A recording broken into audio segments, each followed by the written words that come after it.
Hari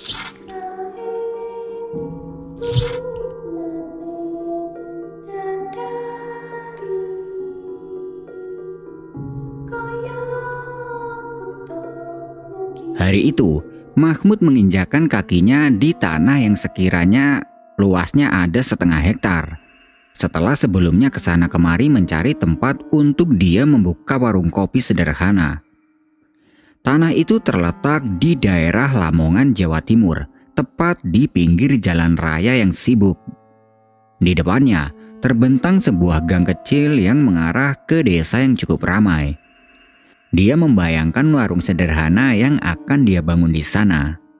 Warung itu menurutnya memiliki potensi besar untuk mendatangkan pelanggan, terutama para pengendara yang lelah dan warga desa yang ingin melepas penat. Lokasinya strategis begini, pasti banyak yang mampir. Gumam Mahmud sambil tersenyum puas. Namun, saat dia melangkah lebih jauh dalam tanah itu, rasa tak nyaman mulai merayap di punggungnya. Ada sesuatu yang membuat udara sekitar terasa berat. Mahmud menepis perasaan itu. Mungkin cuma karena ini masih baru buat aku. Pikirnya, dia berusaha fokus pada rencana pembangunan warungnya. Di sudut tanah, Mahmud menemukan sebuah pohon beringin tua yang menjulang tinggi. Batangnya besar dan akarnya menjalar ke segala arah, mencengkeram tanah dengan erat. Pohon itu tampak sangat tua, dengan daun-daun yang lebat dan bayangan yang gelap, seolah menutupi apapun yang ada di bawahnya. Bagus juga ada pohon besar, bisa jadi tempat teduh buat pelanggan nanti, kata Mahmud mencoba berpikir positif. Namun, saat dia mendekati pohon itu, dia merasakan hawa dingin yang tiba-tiba menyelimutinya. Meskipun siang itu matahari bersinar terik. Angin berembus pelan, membawa aroma aneh seperti tanah basah yang sudah lama tidak tersentuh. Mahmud berhenti melangkah, merasakan bulu kuduknya meremang tanpa alasan yang jelas. Alah Mahmud, jangan terlalu dipikirin, ini cuma pohon biasa, katanya pada diri sendiri sambil melangkah mundur. Sebelum menyewa tanah itu, Mahmud sempat berbicara dengan beberapa warga desa. Mereka memperingatkannya tentang tempat tersebut. Menurut mereka, tanah itu dikenal sengit atau angker. Banyak cerita beredar tentang kejadian aneh yang terjadi di sekitar pohon beringin tua di sudut tanah itu. Pak Mahmud, pohon itu nggak sembarang pohon. Udah dari dulu itu dibilang angker, kata seorang warga tua yang bernama Pak Slamet. Dulu ada orang yang coba tebang pohon itu, tapi tiba-tiba jatuh sakit. Bahkan ada yang bilang dia didatangi sosok tinggi besar di dalam mimpinya, lanjut Pak Slamet. Mahmud hanya tersenyum mendengar cerita itu. Baginya, hal-hal seperti itu tidak masuk akal. Semua tergantung niat dan pikiran, Pak. Kalau niat kita baik, pasti juga hasilnya baik, jawab Mahmud dengan santai. Pak Slamet hanya menggeleng pelan. Ya sudah, yang penting saya sudah kasih tahu, Pak. Cerita serupa juga datang dari warga lain. Namun, Mahmud tidak mempercayainya. Dia menganggap cerita-cerita itu hanyalah mitos yang dibuat untuk menakut-nakuti. Baginya, pohon beringin tua itu hanyalah sebuah pohon besar, tidak lebih. Namun, setelah kejadian aneh yang dia alami malam itu, Mahmud mulai bertanya-tanya. Apakah benar ada sesuatu di tempat itu? Ataukah semuanya hanya kebetulan? Dia mencoba menenangkan pikirannya, tetapi firasat buruk itu tidak kunjung hilang. Setelah mempertimbangkan segala hal, Mahmud akhirnya bertemu dengan pemilik tanah untuk menyelesaikan urusan sewa secara resmi. Tanah disewa seluas 10 kali 15 meter. Itu hanya ditawarkan dengan harga yang cukup terjangkau, dan Mahmud segera menyetujuinya. Saya percaya Bapak bisa mengelola tempat ini dengan baik, tapi jangan lupa hormati apa yang ada di sini, kata pemilik tanah itu dengan nada yang sedikit serius. Mahmud mengangguk sambil tersenyum. meskipun dia merasa perkataan itu sedikit aneh. Tanpa menunggu lama, Mahmud segera mendirikan bangunan warung kopi sederhana. Dia menyewa beberapa pekerja dari desa sekitar untuk membantu proses pembangunan. Dalam waktu sebulan, warung itu pun berdiri kokoh. Bangunan kayu dengan atap seng sederhana, lengkap dengan beberapa meja dan kursi kayu di dalamnya. Dia juga menambahkan lampu-lampu gantung kecil untuk memberikan kesan hangat saat malam tiba. Akhirnya selesai juga, ujar Mahmud dengan puas memandangi warung yang sudah jadi. Namun, di sudut pikirannya, dia tidak bisa melupakan pohon beringin tua di dekat sana. Setiap malam, dia merasa ada mata yang mengawasi dari arah pohon itu. Tapi, Mahmud tetap meyakinkan dirinya bahwa semua akan baik-baik saja. Baginya, warung kopi ini adalah awal dari kesuksesan yang dia impikan. Warung kopi Mahmud akhirnya dibuka untuk umum.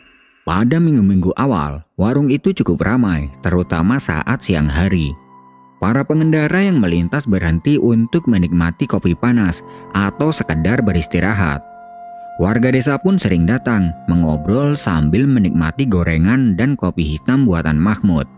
Namun, Mahmud menyadari bahwa pengunjung yang datang lebih sedikit pada malam hari. Meski lampu-lampu gantung sudah membuat suasana terasa hangat, tetap saja hanya beberapa orang yang mau datang saat gelap mulai menyelimuti tempat itu. Dia berpikir, mungkin karena warga desa lebih suka tinggal di rumah saat malam. Semua berjalan normal hingga 1,5 bulan kemudian. Mahmud merasa ada sesuatu yang salah. Pelanggan yang datang semakin sedikit, bahkan di siang hari. Dari belasan pengunjung setiap hari, kini hanya tersisa 2 atau 3 orang saja. Kadang-kadang, warung itu bahkan kosong selama berjam-jam. Kenapa jadi sepi begini ya? Gumam Mahmud sambil membersihkan meja-meja yang kosong. Mahmud mencoba mencari tahu penyebabnya. Dia bertanya pada beberapa pelanggan yang masih setia datang. Namun, jawaban mereka tidak pernah memuaskan. Ya nggak tahu Pak, kayaknya orang-orang malas kesini, kata salah satu pelanggan sambil mengangkat bahu. Beberapa warga desa mulai menghindar setiap kali Mahmud bertanya tentang hal itu. Ada yang hanya tersenyum tipis, ada juga yang mengalihkan pembicaraan. Seolah-olah mereka tahu sesuatu, tapi enggan untuk membicarakannya. Malam harinya, Mahmud duduk sendirian di warung yang kosong. Hanya suara jangkrik dan angin malam yang menemani. Dia memandang ke arah pohon beringin tua di sudut tanah yang tampak gelap dan menyeramkan di bawah cahaya bulan. Apa mungkin karena pohon itu ya? Pikir Mahmud. Perasaan takut mulai merayap di dalam hatinya. Dia mencoba menepis pikiran itu. Tapi, semakin hari, keheningan di warungnya terasa semakin mencekam. Dan dia tahu ada sesuatu yang tidak beres. Pada suatu malam, ketika warung sedang sepi, Mahmud dikejutkan oleh kedatangan seorang pelanggan wanita remaja. Dia muncul begitu saja tanpa suara, seperti bayangan yang tiba-tiba menyusup ke dalam ruangan. Wanita itu memesan secangkir kopi tanpa gula dan memilih duduk di sudut warung, tempat yang paling jauh dari pandangan Mahmud. Awalnya, Mahmud tidak merasa ada yang aneh. Dia berpikir mungkin wanita itu adalah warga desa yang ingin menikmati kopi malam. Kopi tanpa gula ya Mbak? Tunggu sebentar, ujar Mahmud sambil tersenyum. Wanita itu hanya mengangguk pelan, tanpa sepatah kata pun. Hampir setiap malam, wanita remaja itu datang ke warung Mahmud. Dia selalu memesan kopi tanpa gula dan duduk di sudut yang sama. Sikapnya sangat pendiam, bahkan hampir tidak pernah berbicara kecuali untuk memesan. Mahmud mulai memperhatikan bahwa wanita itu selalu mengenakan pakaian yang sama setiap kali datang. Sebuah gaun panjang berwarna putih kusam, rambutnya tergerai panjang, menutupi sebagian wajahnya. Yang membuat Mahmud semakin heran adalah bagaimana wanita itu datang dan pergi. Dia tidak pernah mendengar suara langkah kaki atau suara kendaraan. Wanita itu selalu muncul tiba-tiba dan setiap kali pergi, dia berjalan ke arah gang kecil menuju desa. Namun, Mahmud tidak pernah melihatnya bertemu dengan siapapun di sepanjang jalan. Aneh ya, tapi mungkin memang ada orang yang suka begini, pikir Mahmud. Mahmud mencoba mengabaikan rasa penasaran yang mulai mengusiknya. Namun, jauh di lubuk hatinya, dia merasa ada sesuatu yang tidak biasa tentang wanita itu. Lama-kelamaan wanita itu semakin menunjukkan keanehan yang sulit dijelaskan. Mahmud mulai memperhatikan bahwa setiap kali wanita itu datang, suasana di warung menjadi sangat sunyi. Seolah-olah suara jangkrik dan angin pun lenyap. Udara di sekitarnya terasa dingin, bahkan ketika malam itu seharusnya hangat. Wanita itu selalu meminum kopinya dengan lambat, menatap kosong ke arah meja di depannya. Mahmud mencoba untuk berbasa-basi, tapi wanita itu hanya memberikan jawaban singkat atau sekedar mengangguk. Senyumnya pun terasa hampa, seperti bayangan tanpa jiwa. Suatu malam, Mahmud memberanikan diri untuk bertanya lebih jauh. Mbak, maaf kalau saya lancang. Rumahnya di mana ya? Kok setiap malam Mbak kesini sendirian? Wanita itu menatap Mahmud dengan tatapan yang sulit dijelaskan. Matanya kosong, tetapi ada sesuatu yang membuat Mahmud merasa seolah-olah ditelanjangi oleh pandangan itu. Setelah beberapa detik yang tersisa seperti selamanya, wanita itu menjawab dengan suara pelan. Di dekat sini, Pak. Jawaban itu tidak memuaskan rasa penasaran Mahmud. Dia mencoba bertanya lagi, tapi wanita itu kembali tenggelam dalam keheningan. Malam itu, saat wanita itu pergi, Mahmud memperhatikan bahwa langkahnya tidak menghasilkan suara sama sekali. Meskipun dia ini berjalan di atas kerikil dan dedaunan kering. Perasaan takut mulai merayap di benak Mahmud, tapi dia masih mencoba menyangkal semuanya ini hanya imajinasinya belaka. Namun, firasat buruk itu semakin menguat. Ada sesuatu yang salah, dan Mahmud tahu bahwa wanita itu bukanlah pelanggan biasa. Apa yang sebenarnya dia hadapi, Mahmud belum tahu. Tapi, malam-malam yang akan datang mungkin akan memberikan jawabannya dengan cara yang tidak pernah dia bayangkan.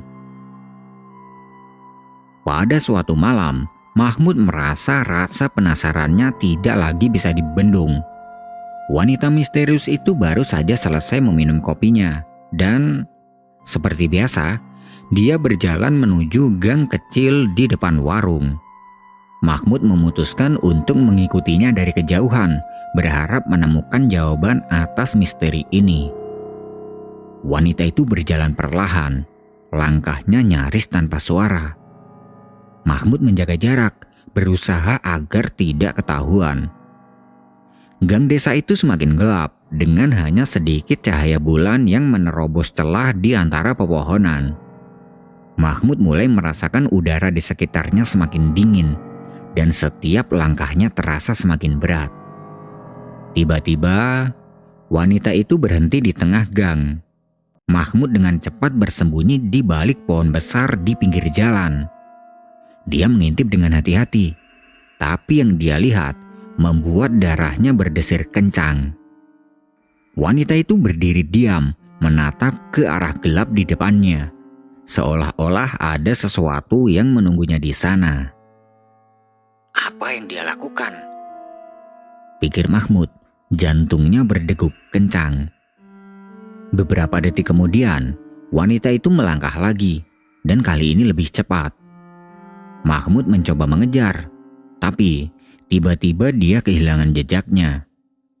Gang itu terasa semakin dingin dan gelap.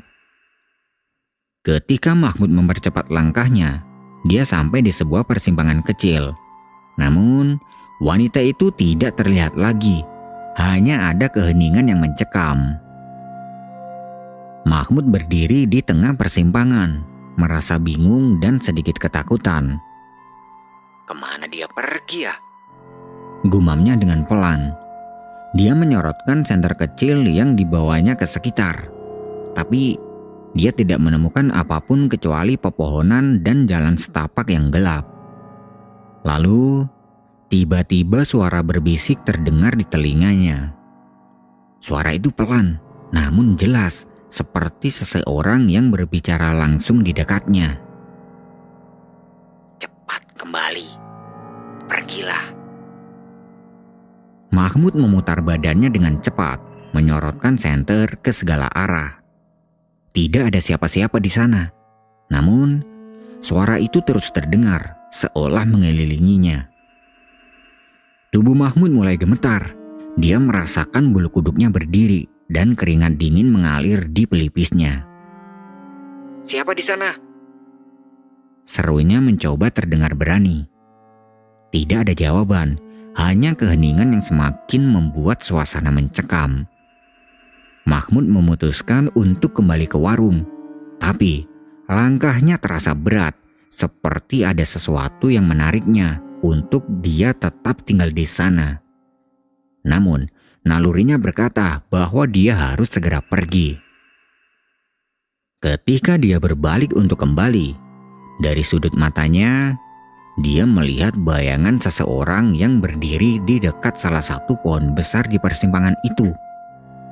Mahmud menyorotkan senternya ke arah bayangan tersebut, tapi tidak ada apa-apa di sana.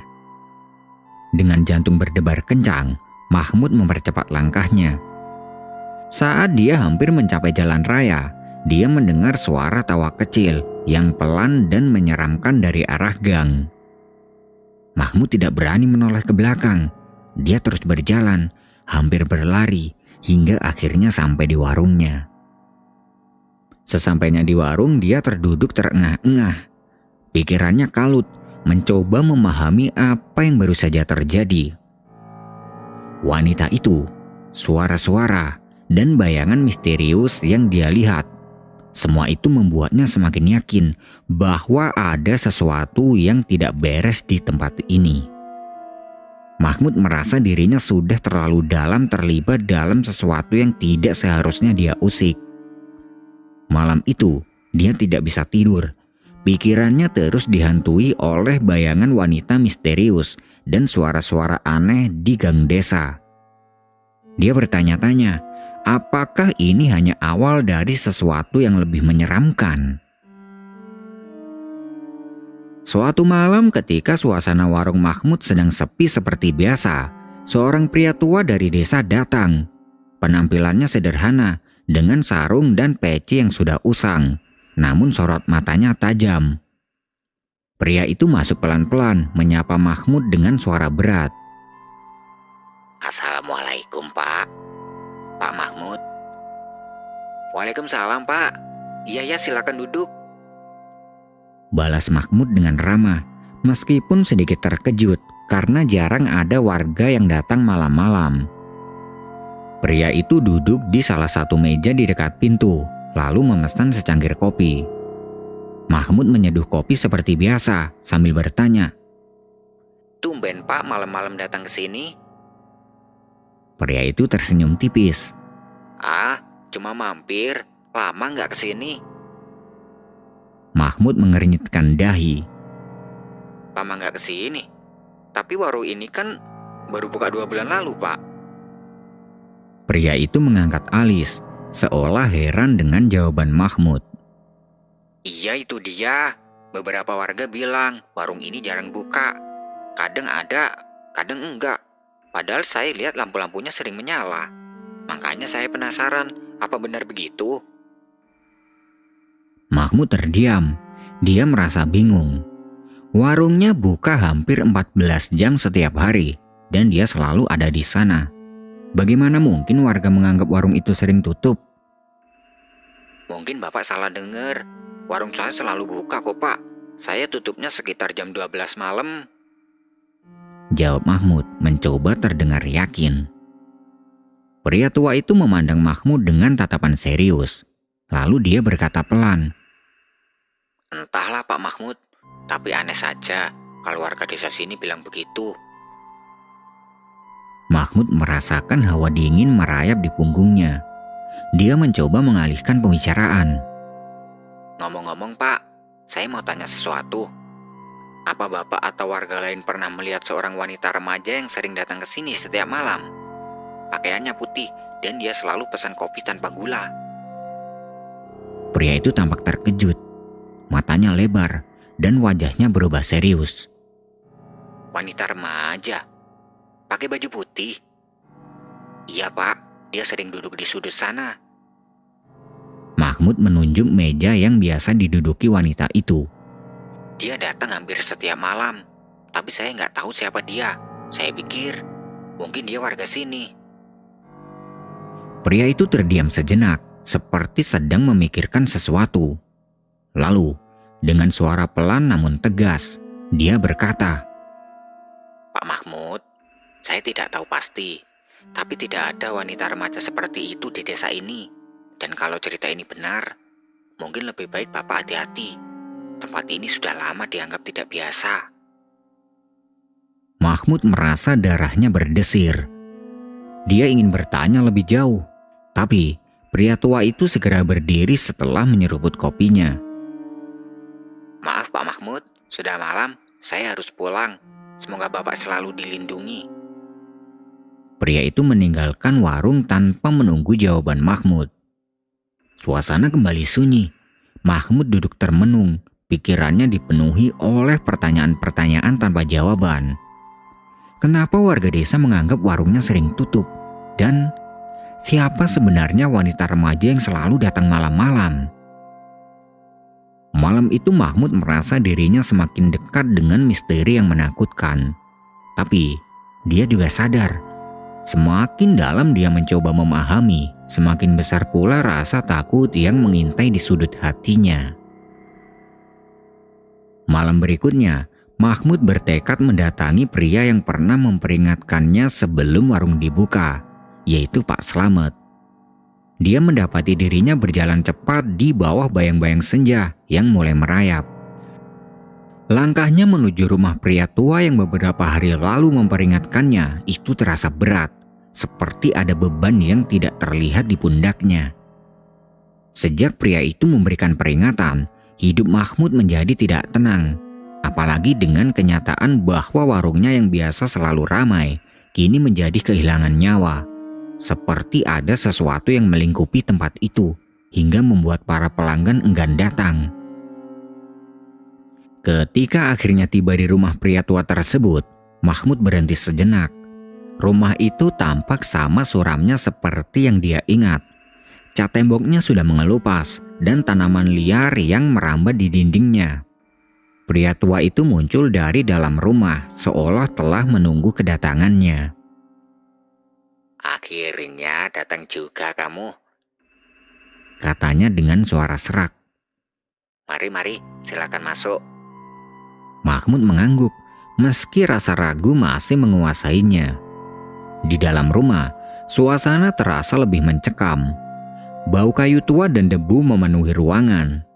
Pria itu mempersilahkannya duduk di kursi reot, lalu menatap Mahmud dengan tajam. Sebelum kamu bertanya, aku ingin tanya sesuatu. Ucap pria itu. Kenapa warungmu gak pernah buka akhir-akhir ini?